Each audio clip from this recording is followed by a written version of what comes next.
Esse vídeo aqui é a continuação de um vídeo que já tem no meu canal sobre o caminho para amadurecer na fé cristã. Se você não assistiu a primeira parte, é de extrema importância que você assista pra pegar ali o contexto do que eu tô falando. Amém? Mas vamos continuar então. Vamos voltar, gente, lá para 2 Pedro 1. Eu vou ler do 5 ao 7 de novo. Por isso mesmo vós, reunindo toda a vossa diligência, associai com a vossa fé a virtude, com a virtude o conhecimento, com o conhecimento o domínio próprio, com o domínio próprio a perseverança, com a perseverança a piedade, com a piedade a fraternidade, com a fraternidade o amor. Amém, irmãos? A gente vai destrinchar esses 3 versículos. Por isso mesmo vós, reunindo toda a vossa diligência. Diligência a gente tem aqui no dicionário como zelo, interesse ou cuidado aplicado na execução de uma tarefa. Na NAA vai estar dizendo assim, concentrando todos os seus esforços. Então, primeiro ponto pra gente pensar, um crescimento espiritual vai requerer? Crescer espiritualmente requer de nós um zelo, um esforço. Associai a vossa fé à virtude. O que a palavra diz é que a fé, ela vem pelo ouvir e ouvir a palavra de Deus, certo? Então, quando nós ouvimos a palavra de Deus, nós recebemos fé, né, que é um dom divino, nos é dado uma medida de fé que é suficiente para crer nessa palavra que nós estamos ouvindo, né? Quando alguém prega para você, então, a palavra está sendo trazida ao seu coração, você recebe essa palavra, você crê. Aí, depois disso, como que você pode fazer para aumentar essa fé também é uma responsabilidade sua. Eu vou trazer isso em outro vídeo. Mas vamos voltar. Então, nós temos uma medida de fé que é suficiente para crer em Cristo. Tendo essa fé já, nós vamos associar a nossa fé à virtude. O que é virtude? É a inclinação ao que é bom e bom aos olhos de Deus. Então, eu tenho a medida de fé que foi confiada a mim para que eu creia no Evangelho. Eu vou associar a minha fé àquilo que é bom e bom aos olhos de Deus.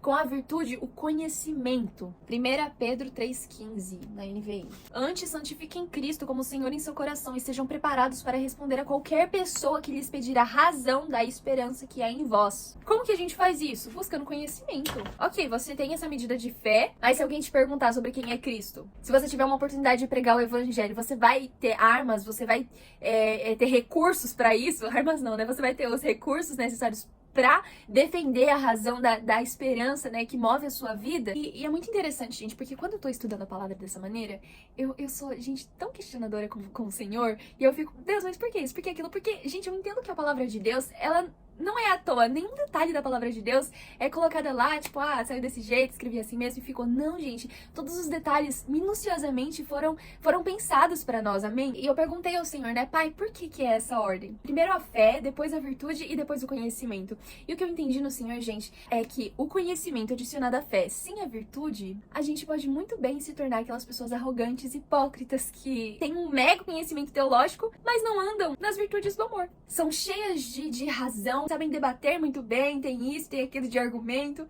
mas não andam em amor, naquilo que é bom aos olhos de Deus. Então vamos lá, do começo.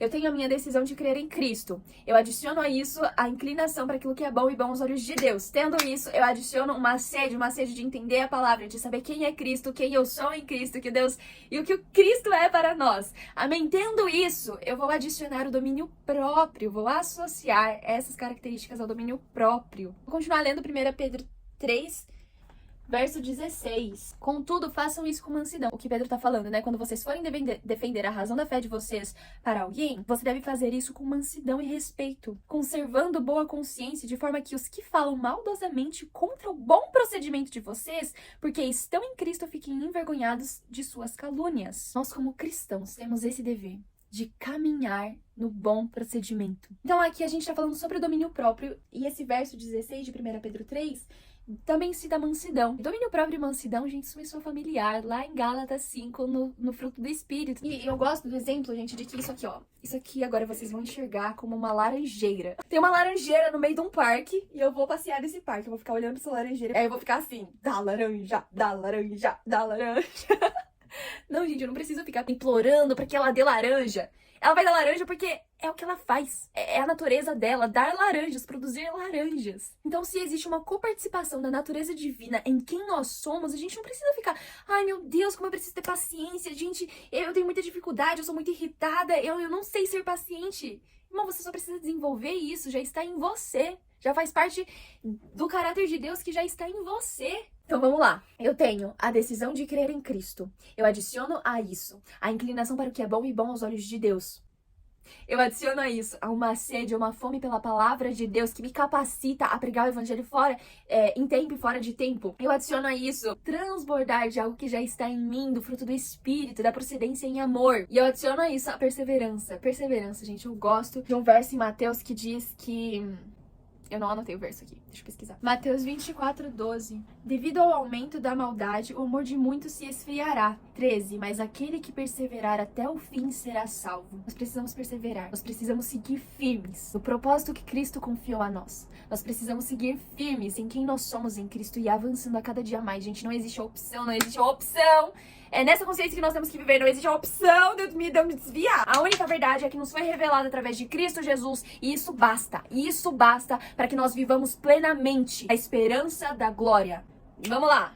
Tenho a decisão de crer em Cristo, eu adiciono a isso a inclinação para o que é bom e bom aos olhos de Deus, eu adiciono a isso a uma fome e uma sede pela palavra, para que eu possa estar preparada e capacitada a pregar a palavra em tempo e fora de tempo, eu adiciono a isso transbordar de algo que já foi colocado em mim, que são o fruto do Espírito, que tudo procede do amor, eu adiciono a isso os meus olhos agora, ó, fixos em Jesus e no seu propósito para mim, no seu propósito para a humanidade. E quando eu tenho os meus olhos fixos em Jesus, eu adiciono a piedade. Gente, mais uma vez, a questão da ordem dessas palavras, isso é muito lindo.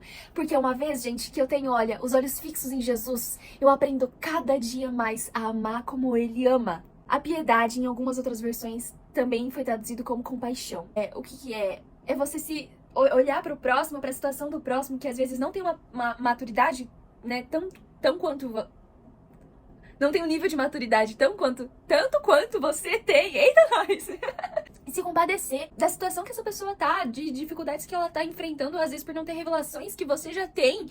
E uma vez que você, gente, está com os olhos fixos em Jesus, vê alguém que, opa, não tá andando por um caminho que vai levar pra Cristo. Vem cá, ó. Puxa essa pessoa pra você, discipula essa pessoa, caminha junto.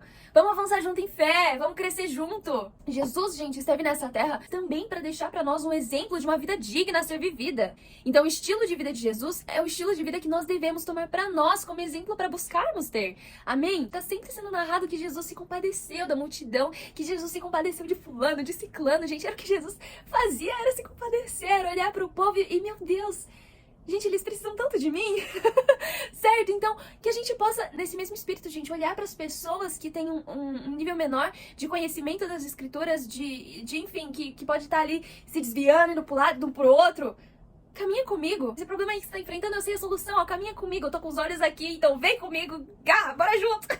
Nós estamos aqui como igreja para fortalecermos uns aos outros. E quando eu cresço, as pessoas que estão comigo crescem também. Esse é o sentido de caminhar em unidade, porque eu cresço, meu irmão cresce, porque meu irmão cresce, eu cresço também. Então todo mundo crescendo num só, que é Cristo. Ai, que lindo, gente, isso. Tudo isso que eu falei, na verdade, é sobre a piedade, né? O ato de se compadecer com a fraternidade, que é esse ato de andar junto, né? De não estar sozinhos, gente. Nós, de fato, não conseguimos sozinhos. Não conseguimos sozinhos. Enfim, se você tem aí um histórico de decepção com as pessoas da igreja, com as pessoas de Cristo, o que eu te aconselho a fazer é liberar perdão. Porque Cristo te perdoa, então o mínimo que você pode fazer estando em Cristo é perdoar essas pessoas. Algo que eu posso ressaltar sobre a compaixão, né? É que se torna muito mais fácil de perdoar outras pessoas que nos machucam quando nós entendemos que da mesma maneira nós machucamos outras pessoas. E às vezes você nunca ficou sabendo de alguma situação que você feriu alguém. Porque talvez nem tenha sido consciente, né? Que você tenha agido pra ferir alguém, mas feriu. E pode ser que você nunca saiba. Pode ser que essa pessoa já tenha um nível de maturidade que você não tem e já tenha liberado o perdão pra você. Então, assim, libere perdão pra outra pessoa. Porque o perdão é uma cura interior pra nós. Ninguém precisa do nosso perdão, é nós que precisamos perdoar as outras pessoas. Pela nossa sanidade mental e porque isso nos leva a acessar o perdão de Deus também. Amém? Eu tenho a decisão de crer em Cristo. Eu adiciono a isso a inclinação para o que é bom e bom aos olhos de Deus. Eu adiciono a isso uma sede, uma fome pela palavra, pelo conhecimento, para que eu esteja capacitada e preparada a pregar a palavra em tempo e fora de tempo. Eu adiciono a isso. Gente, eu sempre esqueço dessa parte. O domínio próprio, a mansidão, fruto do Espírito que já foi instalado em mim, que eu preciso desenvolver para que transborde de algo que eu já estou cheia. Eu adiciono a isso, então, os meus olhos fixos em Jesus. Eu adiciono a isso... Opa! Fulano precisa de Jesus. Olha só, eu tenho a solução. Vem cá. Anda comigo, caminha junto, bora lá, fraternidade e por último, gente, o amor, mas não menos importante. E mais uma vez, gente, sobre a ordem. Ai, eu amo palavra de Deus. Eu questionei também ao Senhor, porque, gente, nessa lista toda, pai, o amor vem por último. Seria o amor menos importante? É claro que não. Então, por que o amor tá por último? E o Senhor, né, me levou até pro verso que eu falei lá no meu vídeo das outras redes, né? Que eu fiz de chamada pra cá pro YouTube. Que o Senhor Jesus diz: eu sou o alfa e o ômega, o princípio e o fim. Sendo Cristo a própria revelação do amor de Deus pra nós, o amor, então, é o início e o fim das coisas. A palavra também diz em Eclesiastes 7:8 que o fim das coisas é melhor do que o início. Porque às vezes, gente, até no início, assim, a gente tá caminhando, né, com Cristo, assim, até aquele exemplo do bebê, sabe? A gente tá sempre se sujando, mas o fim, assim, de certos processos, né, que eu estou citando aqui, é quando nós já entendemos melhor de quem nós somos em Cristo e nós temos certa maturidade pra caminhar nessa procedência de amor que o Senhor me disse. Não adiantaria eu colocar, né, o Senhor falando o amor lá no início da lista, até porque a fé, olha só, gente, que lindo isso. A fé é o primeiro item dessa lista. Ele é necessário para que nós obedeçamos ao Senhor. E a palavra diz que aqueles que me amam são aqueles que obedecem a minha palavra. Então, amor, gente, ele só foi citado no final, mas ele está conosco desde o início. Só que, por que o amor está no final da lista? Porque nós devemos sempre nos manter lembrados, gente, de que tudo o que nós fazemos deve proceder no amor. O amor deve ser a base de tudo, o amor deve ser o início e o fim de tudo. E então, após isso, gente, o que a gente pode entender para finalizar tudo? Eu vou ler a partir do verso 8 até o 11. Porque estas coisas existindo em vós e em vós aumentando, fazem com que não sejais nem inativos, nem infrutuosos no pleno conhecimento de nosso Senhor Jesus Cristo. Que Pedro está nos falando que nós, buscando todas essas características que eu destrinchei aqui com vocês, e buscando fazer com que elas aumentem cada vez mais, se desenvolvam cada vez mais, vai ser impossível você não produzir frutos para o reino de Deus. Você quer somar no reino de Deus, busque essas características com todos os seus esforços, com todas as suas forças. Tem uma parábola, tá num dos evangelhos, que diz assim, que nós somos os ramos da videira, né, que é Cristo, e nós somos sempre aparados, né, aqueles que dão frutos são aparados. Então, o que é ser aparado para que continue dando cada vez mais frutos? Você é disciplinado pelo Senhor, você está buscando crescer constantemente no Senhor. Isso vai, sendo esse aparo, né, para que você produza cada vez mais frutos. E a parábola continua dizendo ainda que aqueles que não produzem frutos são lançados ao fogo. Como que faz para não serem frutífero? Aqui, tenha essas qualidades, né, presentes em vós, e que essas qualidades estejam aumentando cada vez mais. Amém? Vamos continuar. 9. Pois aquele que não tem estas coisas é cego, vendo só o que está perto, e se esqueceu da purificação dos seus antigos pecados. 10. Por isso, irmãos, procurem com empenho cada vez maior confirmar a vocação e a eleição de vocês, que eu falei lá no início. Porque fazendo assim, vocês jamais tropeçarão. Eu gosto de me atentar, gente, aos detalhes. Não está escrito... procurem com empenho confirmar a vocação e a eleição de vocês. Procurem com empenho cada vez maior. Sabe por quê? Voltando aqui, até naquele verso de Eclesiastes, por que o fim também é melhor que o início? Gente, porque no início a gente às vezes começa as coisas com empolgação, né? Tipo, mas só quem de fato entende o propósito do que tá fazendo chega ao fim. E às vezes essa empolgação de início não é o suficiente pra gente perseverar até o fim. Então a gente precisa buscar, tá aqui na palavra, com empenho cada vez maior. Sabe, essa motivação, esse empenho que você depositou no início, que ele cresça cada vez mais. Porque o caminho vai te exigir uma maturidade cada vez maior pra perseverar, pra chegar santo, inculpável, firme na fé diante de Deus. Porque fazendo assim, vocês jamais tropeçarão. Último, para finalizar, irmãos. Pois desta maneira é que lhe será amplamente suprida a entrada no reino eterno do nosso Senhor e Salvador Jesus Cristo. Eu preciso comentar esse versículo? Não preciso, né, gente? Vocês já entenderam. Nós servimos um Deus que é magnífico. Magnífico, e em todo o seu esplendor, ele ainda olha pra nós e diz: eu quero que você esteja comigo no meu reino eterno. Nós podemos acessar isso. Ufa! Chegamos ao fim, gente. Ao fim do começo de algo muito grande, muito poderoso, que vai continuar acontecendo aqui nesse canal. E continue comigo, pra que a gente cresça juntos. Porque... tenho certeza, gente, antes de eu falar todas essas coisas, eu recebi, e essa palavra que tem renovado a minha mente e o que tem me feito permanecer no caminho que é Cristo. E eu só decidi mesmo voltar para as minhas redes sociais, porque tem uma revelação que chegou pra mim que eu quero passar pra vocês. Tem mudado meu relacionamento com Cristo e eu creio que pode sim mudar o seu também. Se inscreva no canal se você quer continuar nessa jornada de crescimento e avanço em fé. E eu te espero no próximo vídeo. Deus te abençoe.